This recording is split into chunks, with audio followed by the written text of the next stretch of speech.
حمد اور ثنا اللہ تبارک و تعالی کے لیے، درود و سلام نبی اکرم نور مجسم شفیع معظم احمد مجتبیٰ جناب حضرت محمد مصطفیٰ صلی اللہ تعالی علیہ وسلم کی ذات والا صفات کے لیے حمد و صلات کے بعد مسلمان کا یہ عقیدہ ہے کہ ہمارا خالق اللہ ہے، ہمارا مالک اللہ، ہمارا رازق اللہ۔ جب یہ ساری چیزیں، ساری عطائیں، ساری نعمتیں اللہ کی ہیں تو پھر مسلمان کی ساری توجہ بھی اللہ ہی کی جانب ہونی چاہیے۔ اسے کوشش کرنی چاہیے کہ وہ ہر معاملے میں، ہر مسئلے میں، ہر پریشانی میں اپنی توجہ اپنے رب کریم کی جانب مبذول رکھے۔ انسان جب اپنے علم پر بھروسہ کرنے لگتا ہے یا اپنی عقل پر بھروسہ کرنے لگتا ہے یا اپنے تعلقات پر بھروسہ کرنے لگتا ہے یا اپنی دولت پر، مال پر، صحت پر، تو ایک بہت بڑے دھوکے کا شکار ہو جاتا ہے۔ اور انسان جب انسانوں پر بھروسہ کرنے لگتا ہے تو پھر اللہ تعالیٰ اسے بعض اوقات انسانوں کے سپرد کر دیتا ہے، انسانوں کے سپرد۔ اور بہت سارے ایسے لوگ بھی ہوتے ہیں جو رب کریم کو بھولتے ہیں اور وہ اپنی ساری توجہ انسانوں کی طرف، دنیا کی طرف، دنیا داروں کی طرف کر لیتے ہیں، تو اللہ تعالیٰ فرماتا ہے پھر میں انہیں یہ سزا دیتا ہوں کہ وہ مجھے بھولنے نکلے تھے تو میں نے انہیں ان کا اپنا آپ بھی بھلا دیا، اپنا آپ بھی۔ سورہ حشر کو دیکھیے گا، فرمایا وَلَا تَكُونُوا كَالَّذِينَ نَسُوا اللَّهَ فَأَنسَاهُمْ أَنفُسَهُمْ۔ ان لوگوں کی طرح نہ ہو جانا جنہوں نے اللہ کو بھلا دیا تو اللہ نے پھر انہیں ان کا اپنا آپ بھی بھلا دیا، انہیں اپنی بھی ہوش نہیں رہی، وہ ایسے مسائل میں گھر گئے، وہ ایسی آزمائشوں میں الجھ گئے، وہ ایسی دنیا داری کے اندر الجھے کہ انہیں اپنا بھی پتہ نہ چلا۔ اب تو ڈھونڈتا پھرتا ہوں اے اقبال اپنے ہی آپ کو، اب تو ڈھونڈتا پھرتا ہوں اے اقبال اپنے آپ کو، آپ ہی گویا مسافر، آپ ہی منزل ہوں میں۔ جب انسان خدا فراموش ہوتا ہے تو خود فراموش ہو جاتا ہے۔ ہمارا بڑے زمانے سے تکیہ ہے، کبھی امریکہ پر، کبھی یورپ پر، کبھی برطانیہ پر، کبھی مالداروں پر، کبھی اسلحے والوں پر۔ اس کا نقصان یہ ہوا کہ اپنا کوئی وجود نہیں رہا، اپنا کوئی نظریہ نہیں رہا، اپنی کوئی سوچ نہیں رہی۔ ایسے محسوس ہوتا ہے کہ کوئی منشور نہیں، کوئی دستور نہیں، لگام منہ میں ہے اور اس کا سرا کسی کے ہاتھ میں ہے، وہ جدھر چاہتا ہے ہمیں گھما لیتا ہے۔ اللہ فرماتے ہیں یوں نہ ہو جانا کہ تم رب کو بھلا دو اور پھر تمہیں اپنا آپ بھی بھول جائے۔ اولئک ھم الفاسقون، فرمایا یہ وہ لوگ ہیں جو نافرمان ہیں اللہ کے، یہ نافرمان ہیں۔ جب یہ نظریہ بن گیا، جب یہ ذہن بن گیا کہ پیدا اللہ نے کیا ہے، دینا اللہ نے ہے، عطا کرنے والا اللہ ہے، نوازنے والا اللہ ہے، تو پھر ساری توجہ دنیا داروں کی طرف رکھنا، میں اللہ والوں کی طرف توجہ رکھنے کا قائل ہوں، میں وہ سمجھتا ہوں، ہم اس چیز کے قائل ہیں، لیکن وہ بھی کوئی آستانہ ہے کہ جہاں حق مرشد کا نعرہ تو بڑا لگے پر رب کا نام ہی نہ سننے کو ملے۔ یہ بھی کوئی بات ہوئی کہ جہاں یہ تو نعرہ زور سے لگے کہ جیوے جیوے مرشد جیوے، لیکن استغفار کا درس ہی نہ ملے۔ جہاں ہر وقت یہ بتایا جائے کہ یہاں آ گئے تو بچ گئے، کیسے بچیں گے؟ میرے رسول پاک علیہ السلام کا دروازہ سب سے بڑا دروازہ ہے، حضور کا دروازہ سب سے بڑا دروازہ ہے، لیکن میرے دوستو یاد رکھنا، نبی پاک علیہ السلام نے بھی لوگوں کو جب رستہ دکھایا ہے تو رب کریم کا رستہ دکھایا ہے، اللہ کا رستہ دکھایا، اللہ کریم کا رستہ دکھایا، لوگوں کو رب کی طرف توجہ کرائی۔ میرے رسول کریم سید عالم صلی اللہ تعالی علیہ وسلم نے لوگوں کی اللہ کی جانب توجہ کرائی اور لوگوں سے یہ کہا کہ وہ اپنے رب کریم کی جانب اپنا ذہن رکھیں، اپنی توجہ اپنے اللہ کی جانب مبذول کریں۔ میری بات کو اچھے طریقے سے سمجھیے گا، علم اللہ تبارک و تعالی عطا کرتا ہے تو اسے اللہ کی عطا ہی سمجھنا چاہیے۔ کچھ لوگوں کے پاس علم ہوتا ہے پر علم نافع نہیں ہوتا، وہ ٹامک ٹونیاں مارتے رہتے ہیں ساری زندگی۔ علم کو اللہ کی عطا سمجھیں، اپنی عقل پر اپنے شعور پر زیادہ بھروسہ نہ سمجھیں، نظر اللہ پہ رکھیں۔ حضرت مولا علی شیر خدا کرم اللہ تعالی وجہہ الکریم سے کسی نے پوچھا تھا بڑا عالم کون ہوتا ہے؟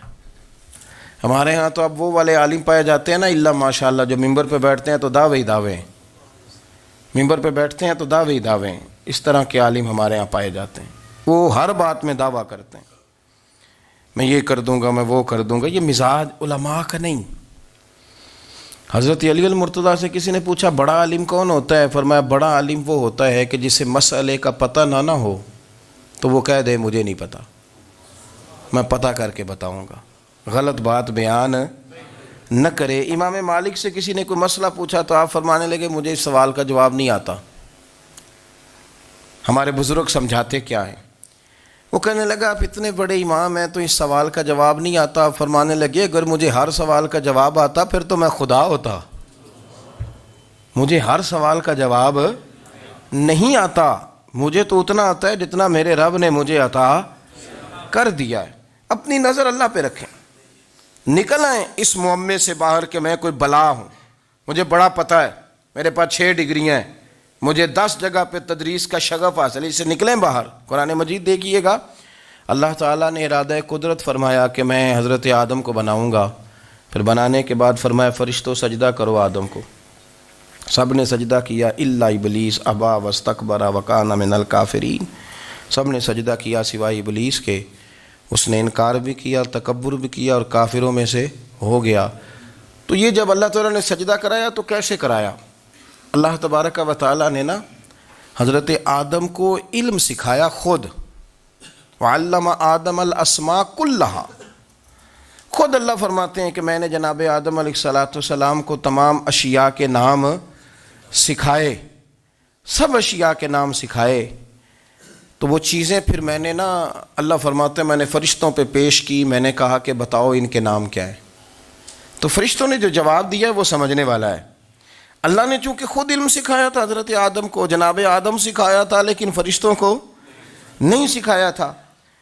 تو اللہ کریم نے فرمایا فرشتوں اب یہ بتاؤ ان چیزوں کے نام کیا ہیں؟ تو فرشتے کیا کہتے ہیں؟ فرشتے عرض کرتے ہیں قالوا سبحانک لا علم لنا۔ آپ کبھی یقین کریں اس چیز کی لذت لیں تو مزہ آ جائے۔ کہا قالوا سبحانک، کہنے لگے تو پاک ہے، قالوا سبحانک، کہنے لگے تو بھئی آدم علیہ السلام کو نام سکھا لیے، پھر فرشتوں کے سامنے وہ چیزیں پیش کر کے کہا ان چیزوں کے نام بتاؤ، تو فرشتے کیا کہتے ہیں؟ کہتے ہیں قالوا سبحانک، تو پاک ہے، لا علم لنا، ہمارے پاس کوئی علم نہیں، الا ما علمتنا، ہمیں تو اتنا پتہ ہے جتنا تو نے ہمیں سکھا دیا ہے، ہمیں تو اتنا پتہ ہے جتنا تو نے ہمیں، لا علم لنا، ہمارے پاس کوئی علم نہیں ہے، اتنا ہی پتہ ہے جتنا تو نے ہمیں سکھا دیا ہے، اس سے زیادہ ہمارے پاس علم۔ اور یہ کیوں تو نے ہمیں جتنا سکھایا اتنا پتہ ہے؟ فرشتے یہ نہیں کہتے یا اللہ تو زیادہ سکھا، آدم کو دیا تو ہمیں بھی دے، یہ نہیں فرمایا، فرمایا انک انت العلیم الحکیم، اے اللہ تو علم والا بھی ہے اور حکمت والا بھی ہے، تجھے پتہ ہے کس کو کتنا دینا ہے، جتنا تو نے مناسب سمجھا جناب آدم کو دیا، اور جتنا تو نے بہتر سمجھا وہ تو نے ہمیں عطا فرمایا۔ تو اگر آپ کے پاس علم ہے، کہیں نالج ہے، تو اس کو اللہ کی عطا سمجھیں۔ ہمارے ہاں بہت سارے لوگ بن کے بیٹھ جاتے ہیں، میں اکثر کہتا ہوں کہ پھر وہ دعوے کرتے ہیں میرے علاقے والے جاہل ہیں، میرے شہر والے جاہل ہیں، میرے خاندان والے پڑھے نہیں۔ یہ آپ کا دعویٰ ہے، یہ آپ کو خراب کر دے گا۔ ہم نے بہت سارے ایسے لوگ دیکھے جو بہت بڑے عالم تھے، لیکن اللہ جب لینے پہ آیا تو عقل ہی لے گیا، شعور ہی چلا گیا، حافظے ختم ہو گئے۔ آپ دیکھتے ہیں بڑھاپے میں کچھ لوگ ایسے ہوتے ہیں کہ جن کو یہ بھی یاد نہیں رہتا کہ میرا نام کیا ہے، میں کہاں ہوں، مجھے کدھر جانا ہے۔ تو اس وقت سے اللہ کی پناہ مانگیں اور اپنی نظر اپنے رب کریم کی جانب رکھیں، اللہ کی جانب اپنی نظر کو مبذول رکھیں۔ دوسری بات، علم کے بعد ایک چیز آتی ہے جس کا نام ہے ہدایت، جس کا نام ہے تقوی، جس کا نام ہے پرہیزگاری، جس کا نام ہے عمل، عبادت، ریاضت۔ یہ بھی اسی وقت ہی نصیب ہوتی ہے جب میرا رب کریم نصیب فرما دیتا ہے۔ ہم نے نا نیکی کا اپنا اپنا سٹیٹس بنا لیا ہے، اپنا اپنا معیار بنا لیا ہے۔ کچھ لوگ کہتے ہیں کہ جناب مسجد میں سیمٹ کا توڑا دینے سے بہتر ہے کسی غریب کو آٹے کا تھیلا دے دو۔ اب اس نے اپنا مزاج بنا لیا نا نیکی کا، اس نے اپنا سٹیٹس بنا لیا ہے۔ میرا یہ سوال ہے کہ نبی پاک صلی اللہ تعالیٰ علیہ وسلم جب مدینہ شریف آئے تھے تو حضور نے سب سے پہلے غریبوں میں آٹا تقسیم کیا تھا کہ سب سے پہلے مسجد بنائی تھی؟ کیا عجیب لوگوں کا رنگ ہے، اپنی مرضی کی ہدایت، اپنی مرضی کا تقوی، اپنی مرضی کا معیار۔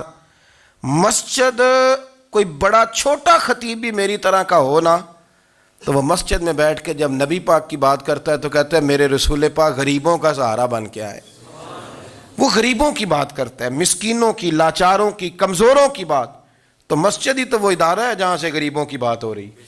تو اب لوگوں نے غریب کو اور مسجد کو لڑانا شروع کر دیا، اس کو لڑاؤ کہ مسجد میں پیسے دینے سے بہتر ہے آپ غریب کو آٹے کا تھیلا دے دیں۔ آپ یہ کیوں نہیں کہتے کہ مسجد میں بھی آپ توڑا دیں ایک سیمٹ کا اور ساتھ غریب کو بھی خدمت کریں؟ یہ کیوں نہیں تقویٰ؟ اپنی اپنی مرضی کا مزاج، اپنی اپنی۔ کچھ لوگ کہتے ہیں چھوڑو جی، ساری زندگی انسان نماز پڑھتا رہے اور پھر گالیاں بھی دیتا رہے، بندہ داڑھی بھی رکھ لے اور جھوٹ بولنا بھی نہ چھوڑے، تو یہ آپ نے اپنے پاس سے تقوی کا معیار بنایا۔ گالی دینے کا گناہ ہے اور داڑھی رکھنے کا ثواب ہے۔ تو اگر آپ داڑھی رکھے ہوئے ہیں اور آپ کوئی غلطی کر رہے ہیں تو اس سے آپ کی داڑھی کا ثواب ختم، اللہ کرے آپ کو سمجھ آئے میری بات۔ آپ کوئی غلطی کر رہے ہیں، داڑھی کا ثواب اس سے ختم، وہ اپنی جگہ پہ قائم ہے چیز۔ اپنی مرضی کا کیوں تقوی کا معیار بناتے ہیں؟ تقوی کا مزاج اپنی مرضی کا نہ بناؤ، اللہ کی بارگاہ سے دعا مانگو کہ یا اللہ ہمیں ہدایت کا نور عطا فرما، اللہ تو ہمیں رستہ دکھا، تو بتا کہ ہدایت کیا ہے۔ تو رب فرماتا ہے اللہ ولی الذین آمنوا، اللہ مومنوں کا مددگار ہے، یخرجہم من الظلمات الی النور، وہ انہیں اندھیروں سے نکالتا ہے اور نور کی طرف روشنی عطا فرماتا ہے۔ اندھیروں سے نور کی طرف اللہ لاتا ہے۔ اللہ ولی، اللہ مومنوں کا ولی ہے، وہ انہیں اندھیروں سے نور کی طرف نکالتا ہے۔ ہدایت ہمیشہ اللہ کی طرف سے سمجھے۔ جب وہ نماز کی توفیق دیتا ہے تو اپنے فضل سے دیتا ہے، جب وہ ذکر کی توفیق دیتا ہے تو اپنے فضل سے۔ ہم سمجھتے ہیں ہو جی فلانا نہیں پڑھ رہا بڑا بیوقوف ہے، فلانا نہیں پڑھ رہا، تو تم کیا اپنی عقل کے زور پہ پڑھ رہا ہے؟ میں جی اللہ کے فضل سے 2 سپارے پڑھتا ہوں، تو کس پہ احسان کرتے تو 2 سپارے پڑھ کے رویا کر۔ کہا اگر مالک تو بڑا قریب نہیں، بڑے لوگ ہیں جن کو پورا قرآن حفظ ہے پر انہیں پڑھنے کی توفیق نہیں، تو انہیں فضل کیا اور مجھے توفیق دے دی ہے پڑھنے کی۔ رویا کر، پڑھ کے رویا کر، راتی ساری کر کر زاری، وہ نیند اکھاں تھی توندے تے فجرے اوہی گناہگار کہاون سب تو نیوے ہوندے۔ مہربانی کریں، ڈریں، نیکی کریں تو پھر ڈریں، پھر احساس پیدا کریں، پھر اپنے اندر وہ کمزوری لائیں، کہیں توبہ توبہ مجھے تو پتہ ہی نہیں، تو جانتا ہی نہیں۔ حضرت سیدنا امام اعظم ابو حنیفہ رحمۃ اللہ تعالیٰ علیہ کے ساتھ ایک شخص کہتا میں نے نماز پڑھی، تو عشاء کی نماز تھی۔ یہ جو لوگ بڑے ہوتے ہیں نا، جن کے پیار کرنے والے بڑے ہوتے ہیں، ان کے گرد خوف بھی بڑا ہی ہوتا ہے، انہیں بڑا ڈر لگتا ہے، بڑی بعض اوقات آزمائش ہوتی ہے ان کی۔ عشاء کی نماز کہتے پڑھی تو امام صاحب نے نا عشاء کی نماز میں تلاوت کی آیتیں فَمَن يَعْمَلْ مِثْقَالَ ذَرَّةٍ خَيْرًا يَرَهُ وَمَن يَعْمَلْ مِثْقَالَ ذَرَّةٍ شَرًّا يَرَهُ، فرمایا جو ذرہ برابر خیر کرے گا وہ بھی قیامت میں دیکھے گا، اور جو ذرہ برابر شر کرے گا وہ بھی قیامت میں اس شر کو دیکھے گا، اس کے سامنے آئے گا۔ تو وہ شخص کہتا ہے کہ سارے لوگ نماز پڑھ کے چلے گئے تو امام صاحب رحمۃ اللہ علیہ نے اپنی داڑھی پکڑی، رو رہے ہیں، کہتے ہیں وہ ذرہ برابر نیکی کا بدلہ دینے والے، وہ ذرہ برابر شر پہ سزا دینے والے میری سفید داڑھی کو دیکھ، مالک میرے ذرے ذرے سامنے نہ لانا، لوگ تو میری بڑی قدر کرتے ہیں دنیا، میں تو بڑا پہچانا جاتا ہوں، لوگ تو میری راہوں میں پھول لیے کھڑے ہوتے ہیں، مجھے بڑا نوازتے ہیں، قیامت میں رسوا نہ کر دینا، میرے لیے مشکل ہو جائے گی۔ وہ کہتے ہیں میں نے امام صاحب کا درد دیکھا، مجھے کوئی کام تھا تو میں چلا گیا، میں نے کہا کہ وہ اس وقت اللہ کے حضور حاضر ہیں تو میں دوبارہ آؤں گا۔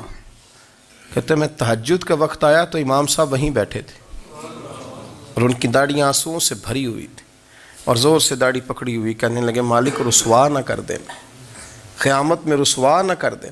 یار جو ہدایت یافتہ لوگ تھے وہ تو ڈرے ہوئے تھے، وہ تو سہمے ہوئے تھے، وہ تو کہتے تھے یہ اس کا فضل نہیں، اس نے بلا لیا ہے، یہ اس کا کرم نہیں۔ حضرت باعزید بستامی کسی کافر کو دیکھتے تو رو پڑتے، کہتے مالک تو کتنا کریم ہے، یہ بے ایمان رہ گیا، تو نے اپنے فضل سے مجھے اپنے نبی کا غلام بنا لیا۔ وہ رو پڑتے۔ یہاں تو لوگوں کا دعویٰ ہی بڑا ہے۔ نمازی اللہ خیر فرمائے وہ تو دوسروں کو گھورتا ہے، وہ کہتا ہے جنت کا میں مالک ہوں، کنجیاں میرے پاس ہیں، میں کسی اور کو گھسنے نہیں دوں گا۔ اور اگر 2-3 حج کر لے تو پھر تو وہ کہتا ہے کہ اب میرے سے پوچھ کے لوگ جنت میں جائیں گے معاذ اللہ۔ اور اگر وہ 2 4 5 7 دفعہ کوئی نفل پڑھ لے تو پھر وہ کہتا ہے چھوڑیں جی سارے لوگ بے عمل ہیں، میں اکیلا نیک ہوں۔ نہ ایسا کریں، اپنی توجہ اپنے رب پہ رکھیں، اپنی توجہ اپنے معین الملت والدین، عطائے رسول، ہند الولی، غریب نواز، خواجہ معین الدین چشتی، حضرت خواجہ اجمیر، شاہ اجمیر، شاہ اجمیر، والی ہندوستان۔ آخری عمر میں نا سارا دن روتے گزر جاتا، ساری رات روتے گزر جاتی، ذرا سی کوئی بات کرتا تو رو پڑتے ہیں، آنکھیں آنسوؤں سے بھری رہتی۔ اور کئی دفعہ اپنے بھی پریشان ہو جاتے ہیں نا کہ یار تو ایک بات کی جان ہی نہیں چھوڑ رہا۔ تو خواجہ قطب الدین صاحب بختیار کاکی سے لوگوں نے کہا کہ آپ مرشد سے بات کریں، اتنا بھی تو نہیں نہ رونا چاہیے، ہر وقت اس کے آنسو کی کریے، عاشق دا کام ہی رونا تونا، تبھی نہ رویو نہیں منظوری، یہ عاشق سدا ہی روندا رہندا ہے، پاویں وصل ہوئے تے پاویں دوری، ہر وقت رونے کا کیا مطلب ہے؟ تو خواجہ قطب صاحب کہتے ہیں میں قریب گیا تو میں نے پیر دبائے، میں نے کہا سونیا لوگ تو کچھ بھی نہیں کرتے، تو نے تو کمال کر دیا، 90 لاکھ آدمی مسلمان کر دیا، دنیا کچھ نہیں کرتی، تو نے 50 سال ساری رات مسلح پہ بیٹھ کے رب راضی کیا، تو شہزادہ تھا، حضور کی اولاد تھا، لیکن معین الدین تیرا ایک پلاٹ بھی نہیں، تو نے طالب علم پالے، انہیں غریبوں کو دیا، تو نے نوازا، کوئی شے نہیں تیرے پاس، ہر چیز تو نے، ساری رات روتے ہو، سارا دن روتے ہو۔ تو خواجہ قطب الدین صاحب کہتے ہیں میں نے جب عرض کیا تو خواجہ صاحب مجھے گلے لگا لیا، چیخ مار کے روئے، کہنے لگے قطب الدین پتر داڑھی سفید ہو گئی، جانے کا وقت آ گیا، جو تو نے نیکیاں گنوائی ہیں وہ ہیں صحیح میرے پاس، پر یار کی بارگاہ میں پیش کرنے کے قابل ایک بھی نہیں، ایک بھی نہیں۔ تو بارگاہ تو دیکھ کتنی بڑی ہے، رسول کریم کی بارگاہ میں پیش کرنے کے قابل ان میں سے ایک بھی نہیں، تو آستانہ دیکھ کتنا بڑا ہے، کیا پیش کروں گا، کیا عرض کروں گا حضور کی بارگاہ میں، کس طرح؟ وہ یار جو بڑے تھے وہ تو ڈرے ہوئے تھے، سہمے ہوئے تھے، وہ تو بڑی آزمائش میں تھے، لیکن میرا اور آپ کا رٹا 2 نمازیں پڑھ کے 6 نمازوں کا دعویٰ کرنا اور لمبی چوڑی کہانیاں بنانا اور اپنے منہ سے اپنی تعریفیں کرنا، اس سے تھوڑا باہر آئیں۔ رزق بھی میرا اللہ ہی دیتا ہے، علم بھی اللہ دیتا ہے، رزق بھی۔ بڑے بڑے فقیروں کو مالدار ہوتے دیکھا، بڑے بڑے مالداروں کو فقیر ہوتے دیکھا، بڑے بڑے، میرے ایک بڑا سخی قسم کا سجن ہے، بڑا پیارا ہے، میں اسے سخی مانتا ہوں، میں نے اپنی پریشانیوں کے دنوں میں بھی اس شخص کو سخی دیکھا۔ ایک دن رات کو مجھے ٹیلی فون کر کے کہنے لگا کدھر ہو؟ میں نے کہا میں گھر ہوں۔ نہیں اکثر سفر میں ہوتے ہو نا؟ اور میں نے کہا طبیعت کیسی ہے؟ ٹھیک ہے، بس حال چال پوچھنا تھا۔ میں نے سمجھائی، میں نے کہا یار یہ کوئی مسئلہ ہے، ورنہ رات کے 2 بجے کوئی حال پوچھنے کو فون تو نہیں نہ کرتا، کوئی مطلب ایسا تو مسئلہ نہیں نا۔ تو میں نے بیک کال کی، میں نے کہا یار میری بات سن، مسئلہ کیا؟ کہ نہیں کچھ نہیں دل کر رہا تھا۔ میں نے کہا میری گل سن، رہے ہیں اسی 4-5 سال کٹھے، میں تین جاننا، اصل بات کر۔ کہنے لگا مکان بھی بڑا ہے، سارا کچھ ٹھیک ہے، پر وہ بڑا ہی بے نیاز ہے، کچھ حالات اس قسم کے آ گئے ہیں کہ لوگوں کو بتاؤں بھی تو لوگ ماننے کو تیار نہیں، زیادہ نہیں، مجھے نا تھوڑے سے پیسوں کی ضرورت ہے، کوئی 15-20 ہزار اگر مل جائیں میری ضرورت۔ آپ یقین کریں میں روتا رہا ساری رات۔ میں نے کہا مہربانہ تیرا کس طرح کرانگے، اس سے لے کے زمانہ استعمال کرتا تھا، پر بے پرواہی ویخ نہ سجڑ دی، جتھے کسے دی پیش نہ جاوے، انہیں تاجاں والے در در رولے تے منگتے ہیں تخت بٹھاوے۔ سجنا کسے نو کارا مل دئی، کوئی کعبے ہو خالی آوے. واللہ خیر الرازقین. وہ کہتے تو دائیں بائیں نہ جا، رزق تو تجھے میں دوں گا، میں ہوں بہتر رزق دینے والا. بڑے بڑے بادشاہ، بڑے بڑے شہنشاہ، بڑے بڑے لوگ، ہاتھوں میں کاسے، فقیریاں. ام ربیعہ کہا کرتی تھیں، بڑی نیک اور صالح خاتون تھیں. وہ کہتی ہیں کہ میں نا بڑے امیر آدمی کی بیوی تھی، اپنے شوہر کے ساتھ چھت پہ بیٹھی تھی تو نیچے فقیر مانگنے والا آیا. اس نے بڑے درد سے صدا کی تو میں نے اپنے شوہر سے کہا کچھ دے دیں. کہا دفع کر، ان لوگوں نے دھندا بنایا ہوا ہے. کہتی میں میکے سے بھی بڑا مال لے کے آئی تھی، میرے ماں باپ بڑے امیر تھے تو میں نے نا چوری اپنے خامہ سے نظر بچا کے باتھ روم جانے کے بہانے گئی اور نیچے جا کے 5 دینار میں نے اس فقیر کی ہتھیلی پہ رکھے. کہتے ہیں اس نے 5 دینار دیکھے، پھر میری طرف دیکھا تو میں نے اس کی آنکھوں میں آنسو چمکتے دیکھے. کہنے لگے بی بی رب تیرا بھلا کرے، میں 3 دنوں کا بھوکا ہوں. کہ وہ چلا گیا. میں گھر آ گئی، جب باہر آئی تو میرا شوہر کہنے لگا تو اتنی اب اتنی تو تیز ہو گئی ہے اور تو اتنی خود مختار ہو گئی ہے، میرے بغیر پوچھے مال خرچ کرے گی، جا تجھے 3 طلاقیں. کہتی میں بالدار اور وزادار باپ کی بیٹی تھی، طلاق لے کے گھر آئی تو میرا باپ ٹوٹ گیا، چارپائی پہ چلا گیا. اوہو یہ کیا بن گیا. کہتی بڑی تکلیف رہی. 1-2 سال کے بعد میرے ابا نے میری شادی کر دی. اب جس شوہر کے پاس گئی وہ بڑا نیک تھا، پرہیزگار تھا، اللہ نے بہترین صلہ دیا. کہتی چھت پہ بیٹھی تھی، دروازے پہ فقیر آیا تو میں نے شوہر سے کہا کچھ دے دوں. کہنے لگا 5 نہ دینا، 15 دینا، 20 دینا. میں فقیر ہوں، میں نے فقر سے دولت دیکھی ہے، اسے خالی نہ لوٹانا. کہتی ہے کہ میں نیچے گئی اور جب میں نے اس کی طرف دینار بڑھائے تو میری چیخ نکلی، پیسے پھینک کے میں بے ہوش ہو کے گری. میرا شوہر نے آ کے اٹھایا، اندر لے گیا، پانی منہ پہ چھڑکا. کہنے لگا تجھے کیا ہوا. کہنے لگی یہ جو مانگنے آیا یہ میرا پہلا شوہر تھا، وہی تھا جو کہتا تھا کہ تو 5 دینار دے آئیے، جا تجھے 3 طلاقیں. پڑھو نا حدیث پاک. میرے نبی پاک علیہ السلام نے فرمایا ایک بندہ گنجا تھا. گنجا کوئی ترتیب آگے پیچھے ہو جائے تو مفہوم کے لحاظ سے، لیکن میں مفہوم اس کا واضح کرتا ہوں. ایک گنجا تھا، کوئی شے نہیں تھی، سر پہ بال بھی نہیں تھے، رویا کرتا تھا. اللہ تعالیٰ نے فرشتے کو بھیجا، تجھے کیا چاہیے. تو کہنے لگا بال آ جائیں اور تھوڑا مال آ جائے. فرشتے نے ہاتھ پھیرا تو بال بھی آ گئے تو بکریاں بھی آ گئیں، لائنیں لگ گئیں، مال ہی مال ہو گئے. دوسرے کے پاس گیا، وہ کوڑا تھا. اس کو جا کے کہا کیا چاہیے. کہنے لگا شفا ہو جائے اور کچھ اللہ تعالیٰ آسانی کر دے. شفا بھی ہو گئی، گائیں بھی دے دی، بھینسیں بھی دے دی، مال ہی مال ہو. پھر ایک کے پاس گیا، وہ اندھا تھا. تجھے کیا چاہیے. اس نے کہا آنکھیں مل جائیں اور کچھ ساتھ اللہ مال دے دے. اونٹ ہی اونٹ ہو گئے. جب بڑا نواز دیا تو پھر مالک نے امتحان لینے کا ارادہ کیا. یاری تیری سونا ہے پر آزمائشاں بھی تیریاں اگ. آزمائشاں تیریاں، صحیح کہہ رہا ہوں، آزمائشاں تیریاں. یاری تیری سونا ہے پر آزمائشاں تیریاں. یہ سونا پرکھیا جاوندا ہی پہلو نال لگاں دے لگ. اللہ نے فرمایا آزمائش کرو. سب سے پہلے گنجے کے پاس آئے، اسے کہا اللہ کے رستے میں کچھ دیکھنے لگا، میرے خرچے ہی بڑے. دیکھو تو صحیح کتنی مشکل میں وقت گزارتا ہوں، حال ہی کوئی نہیں. تو اس نے کہا میں نے تو سنا ہے تو گنجا اور بھوکا ننگا تھا. کہنے لگا میں تو جدی پشتی رئیس اعظم ہوں، تجھے کس پاگل نے کہا ہے بھاگ جا. اس نے کہا اچھا جیسے تو تھا ویسے ہی ہو جائے. کھیت کھلیان اجڑ گئے، پھر سے گنجا ہو گیا. حضور علیہ السلام فرمانے لگے. پھر وہ اس کے پاس گیا جو کوڑا تھا، اسے کہا کچھ دے. کہنے لگا خرچے ہی بڑے. اب پوچھ لیں کسی امیر آدمی سے، کہے گا چکی کے نیچے ہاتھ ہے میرا، میرے سے زیادہ تو اب پریشان بندہ ہی کوئی نہیں. کیا بتاؤں آپ کو، اتنا ٹیکس ہے، اتنا جرمانہ ہے، فلانی شے، بڑا کچھ گنواتے ہیں لوگ. اس نے کہا میں نے تو سنا تو پہلے کوڑا تھا. اس نے کہا جا دوڑ جا، میں تو رئیس اعظم ہوں، دادا بھی پردادا بھی اور ساری نسل ہی. اس نے کہا اچھا جیسے تو تھا ویسے ہی ہو جائے.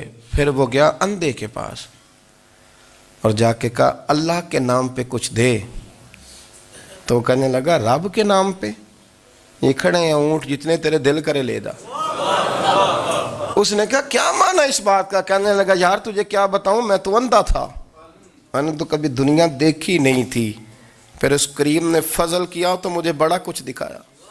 میں کیا بتاؤں، میرا دل کر رہا ہے کہہ دوں کہ پھر اس نے کعبہ دکھایا. اور اس نے روضہ رسول دکھایا، پھر اس نے ریاض الجنہ کے سجدے دکھائے، پھر اس نے اپنے محبوب کے دروازے کی رونقیں دکھائیں، اس نے بڑا کچھ دیا، اس نے بڑا نوازا۔ میرے پاس تو شاید میں بدکار پرانا خادم، کسے در ملی نہ ٹوئی، اے واصف یار نے نظر جو کی تھی، پھر واصف ہی ہوئی۔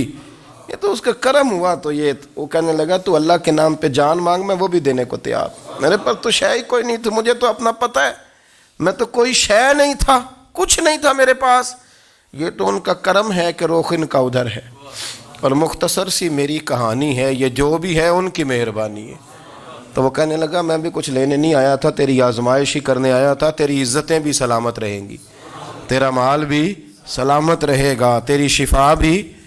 اپنی زندگی میں کبھی بھی اللہ کی بارگاہ سے توجہ ادھر ادھر نہ کریں، چھوڑیں لوگ کیا کر رہے ہیں، دنیا کیا کہہ رہی، کبھی بھی اپنی توجہ دائیں۔ ہمارا یہ مسئلہ بن گیا کہ ہماری سیاست ہے، ہماری دنیا داری ہے، ہم بندوں کو راضی کرنا چاہتے ہیں، ہم دیکھتے ہیں کون کس طرح، اور آپ یقین کریں آپ تھک جائیں گے، بندے راضی نہیں ہوں گے، وہ نہیں راضی ہوتے۔ آپ ان کو منا کے لائیں گے تو ادھر والے نکل جائیں گے، ادھر کو منائیں گے تو ادھر والے نکل جائیں گے۔ اس چکر سے باہر آئیں، اس رب کو راضی کریں جو فرماتا ہے ان الذین آمنوا وعملوا الصالحات سیجعل لهم الرحمن ودا۔ فرمایا تو ایمان لانے کے بعد نیک عمل کر، میں لوگوں کے دلوں میں تیری محبت پیدا کر دوں۔ رحمان لوگوں کے دلوں میں محبت ڈال دے گا، اللہ لوگوں کے دلوں میں۔ اپنی نظر ہمیشہ اپنے رب پہ رکھیں، اتنی لمبی چوڑی دنیا داروں سے امیدیں نہ وابستہ کریں۔ میں نے دیکھا ہے لوگ کاسا لیسی کرتے ہیں، کبھی اس کے دروازے پہ کبھی اس کے دروازے پہ۔ ان چکروں سے باہر آئیں اور اپنے رب کی بارگاہ کی طرف توجہ کریں، استغفار شوق سے پڑھا کریں۔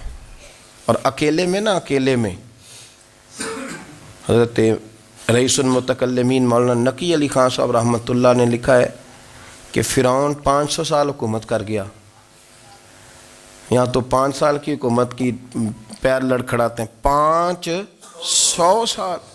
فرماتے اصل وجہ یہ تھی کہ دنیا جب سو جاتی تھی نا تو اوپر چادر لے کے تو مصلے پہ بیٹھ جاتا تھا اور ہاتھ باندھ کے کہتا تھا رب تو ہی ہے، میرا پردہ نہ کھولنا، مالک تو ہی ہے، کرم نوازی کرنا، میری پکڑ نہ کرنا۔ وہ بے ایمان ہو کے اگر 500 سال ہاتھ باندھے تو گزارا کر لیتا ہے، تو ایمان